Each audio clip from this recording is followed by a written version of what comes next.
So you were probably here. I was here. Somewhere else.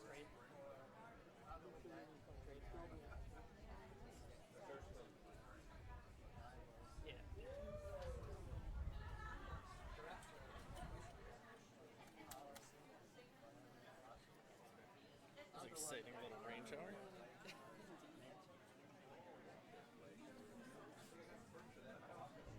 You got good stuff.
Not really much we have.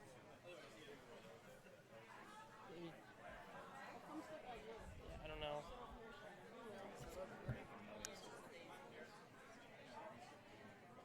Gonna have to set aside the stuff. So I like it.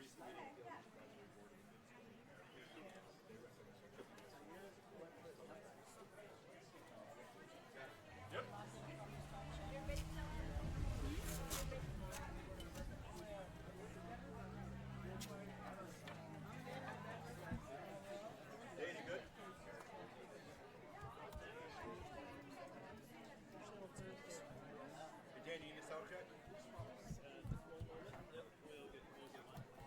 Just 1 minute. It's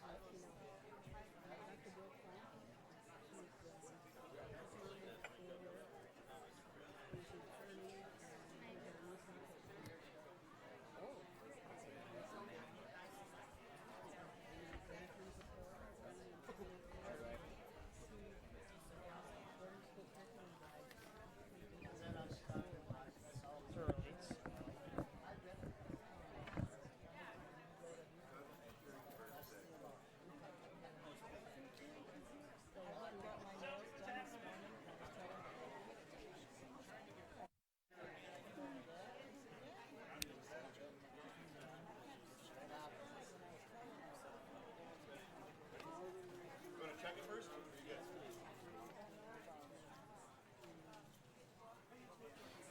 Check, check, check. All right. Good. All right. All right. If everyone could please have a seat here, we're going to bring our keynote speakers up here and get started with our afternoon program. If I could have everyone please take a seat and join us in welcoming a couple of our keynote speakers.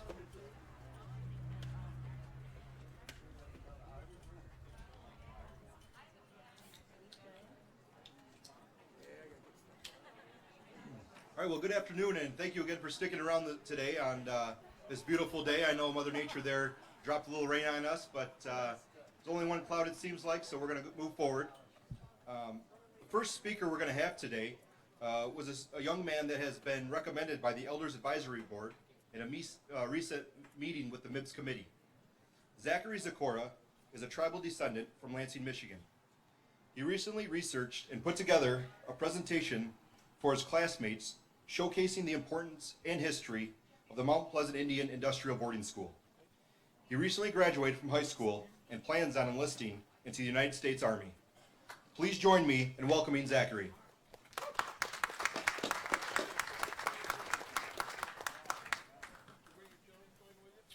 Good afternoon. My name is Zachary Zagora. Sorry, I'm a little nervous. I was in class and I felt that the schools leave out a lot of truth and detail when it comes to the Native American culture. And that hit me personally because I descend from chiefs and even people that went to this boarding school. So when people didn't really know about it or knew that it even existed, it touched me personally.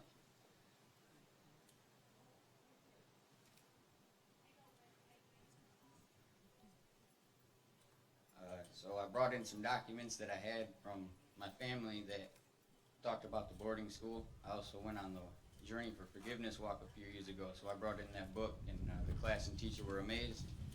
And now that teacher teaches a unit every year on this boarding school.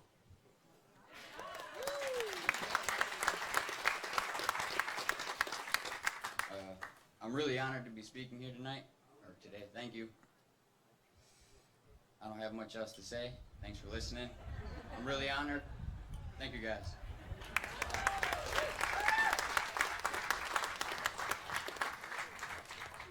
Well, thank you, Zachary. I know it takes a lot of courage to get up here and not only do that, but do what you have done in your local community. You have spoken the word and gotten the truth out there about the Native American community. Oftentimes, many of the curriculums in the Michigan school districts don't teach that. So it's nice of you to put forth the effort. And I think a big Miigwech from everybody here today. Once again, I'd like to give you a round of applause for the courage you have there.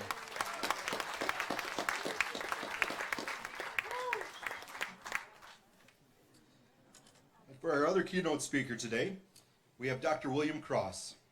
Dr. William Cross is a member of the Saginaw Chippewa Indian Tribe and is a business development consultant serving tribes, major corporations, investment banks, and private investors seeking to support business development on Indian lands. In the past, he has also served as a professor at Michigan State University and was awarded a fellowship in administration at Harvard University. Over the years, Dr. Cross has assisted our Saginaw Chippewa tribe with several consulting and other contractual assignments. Please help me in welcoming Dr. Cross.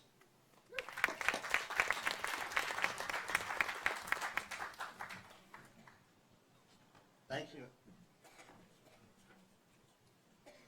Thank you, Eric. Gotta love these young people. Let's see, I want to start today by presenting or sharing a personal memory that goes back many years to the 1960s and 1970s, when in Michigan at the time, there were only a few Native Americans who were paid to work on Indian issues full time. Back then, the roads were dirt, the houses were small, and unemployment was high. Today, Michigan Indian tribes have hundreds of employees and thousands work for our tribal enterprises. In some of those tribes, they are in fact the largest employers in their county. This unprecedented achievement between then and now came about because our tribal leaders had hope, vision, and courage, and with very few resources, they helped to create a much better life for all of our communities. And what's more amazing is that many of those tribal leaders and the members of their family were actually survivors of this school.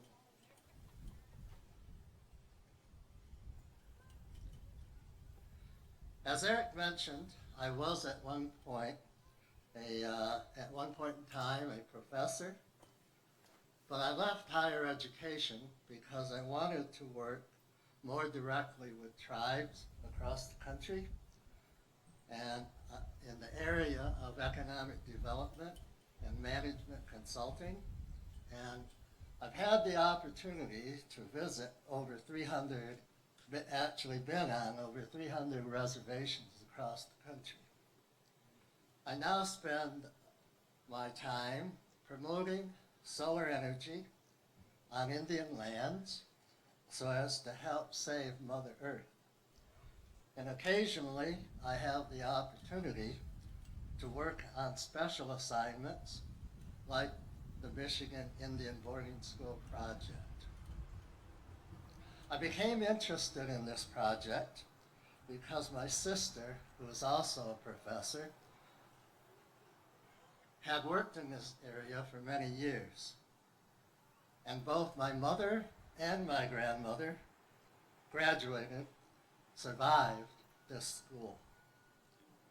Speaking of my grandmother, in March of 1897,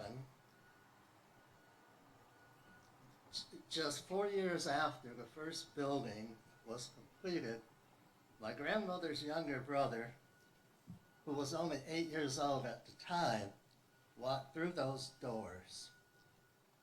1 year later, he was dead. Whoops. 1 year later, he was dead. We don't know how that happened. And like many other children who died behind these walls, we don't know what happened to them. We don't know, more importantly, we don't know where they are. And we need to make those efforts to find those children so that we can continue to honor them. When we examine the real purpose of this school, it was not to educate children. It was not to educate our Native American children, but was designed to change them, to assimilate them into the white society. This effort to assimilate Native Americans was not new. It had been going on for many years. In reaction to this constant effort to change Indians, a great Native American spiritual leader once said, "If the Great Spirit wanted me to be a white man, he would have made me so. It is not necessary for eagles to become crows." So how did we get this historic effort to change Indians focused on our young children? The answer begins with the Indian Wars on the Texas border, when Geronimo in 1875 was captured.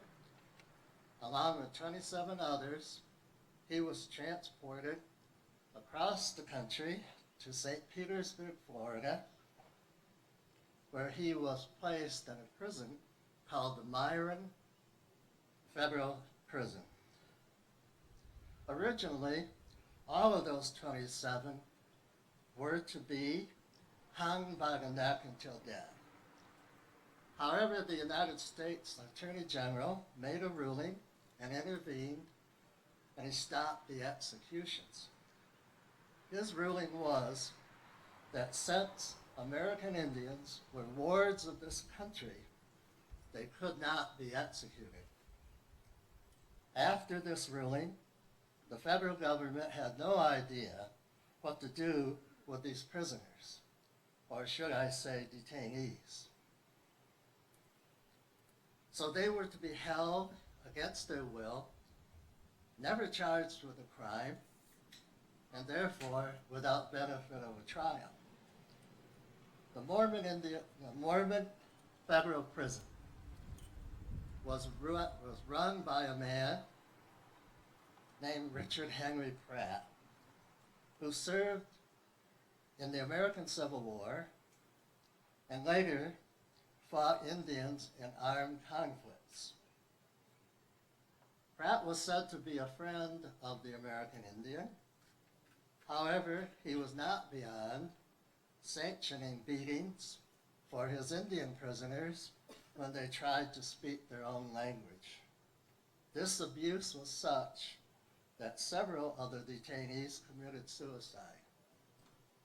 Henry Pratt used his prison experience to convince Congress to create the first federal Indian boarding school at Carlisle, Pennsylvania, which would become the model Indian school across the country, including here at Mount Pleasant.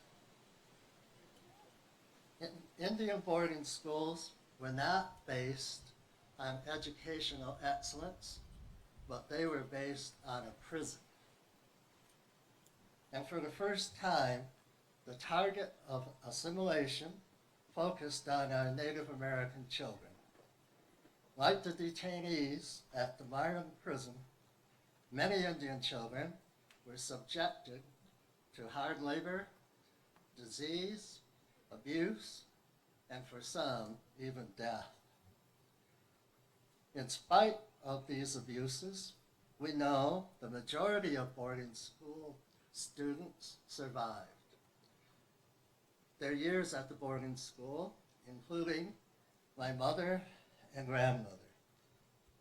Many of the students who survived praised the school for providing food, clothing, and shelter, and we honor their survival. Yet we must not forget those who did not survive. The Indian boarding school was used as an instrument of change to eliminate large portions of our tribal culture. Today, we as Native Americans have an opportunity to reverse that process and make use of this property to implement public purpose programs that will educate the white society and others that our culture is alive and well, and to develop programs to enhance and preserve our culture. The Saginaw Chippewa tribe has taken the first step by implementing phase 1 of the Mount Pleasant Indian Boarding School project. As project manager, my responsibility is to first assist the tribal council to determine just what our community would like to see done with this property and these buildings. Originally back in 2011, the boarding school committee completed a survey of our tribal community to determine the question of what should be done with the property.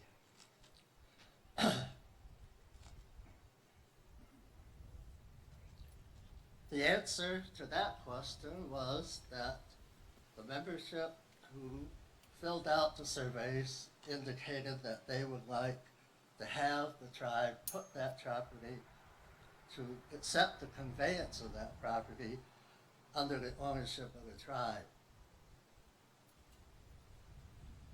The second question on the survey, major question, was should the Saginaw Chippewa tribe reserve the former Indian school buildings?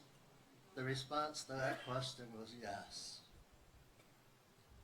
In order to determine how the tribal community wishes to utilize the boarding school property will be accomplished by conducting another community survey in order to gain information and direction from the tribal community. In addition to the survey, we will be seeking input from smaller community meetings so that we may face-to-face gain input and other ideas. Once the information has been summarized and reviewed by the Indian Boarding School Committee, a report will be drafted with recommendations for the use of the property, and that report will be submitted to the tribal council, who will make the ultimate decisions. Again, we will make every effort to have all of our community complete the survey or attend one of our meetings. And one day in the far distant future, our young people will meet at this same spot on this same day in June, and they will be amazed at the accomplishments you all have made in presenting, preserving, and honoring those who survived the Mount Pleasant Indian Boarding School and those that didn't. Even though I have been on the job for less than a week, I am honored to be proud. I'm honored and proud to be part of the effort. And I thank the boarding school committee for the past work that they have achieved and the continued work ahead. And for all of their hard work on this day, honoring, healing, and remembering is a great success, and we applaud your efforts. And I would especially like to thank the Tribal Council for taking this most important step in preserving and protecting the Indian boarding school property. I would speak longer, but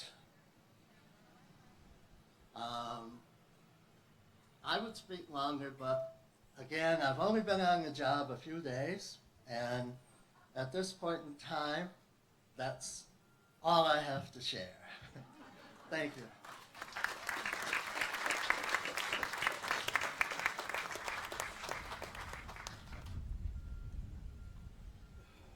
Thank you, Dr. Cross. We are more than happy to have you aboard here, and obviously look for a bright future as we move forward and we survey the communities and we figure out what we're really going to do with this property. So, we're glad to have you here. And at this time, Dr. Cross has invited any questions that anybody in the audience may have today for both himself and some members of the MIBS committee to answer or to shed some information on. So we will open it up to some questions if anybody has any currently.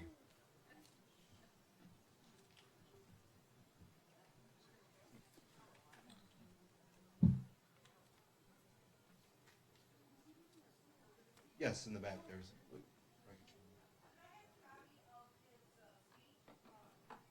Of Dr. Cross's speech? Is that possible? Yes, he said he'd be more than happy to get you a copy of the speech today. So. Got to write it out on a Chippewa, though. All right, well, that concludes our keynote speakers for this afternoon. We are going to jump back into a little break here, making sure that you bid on your favorite silent auction items.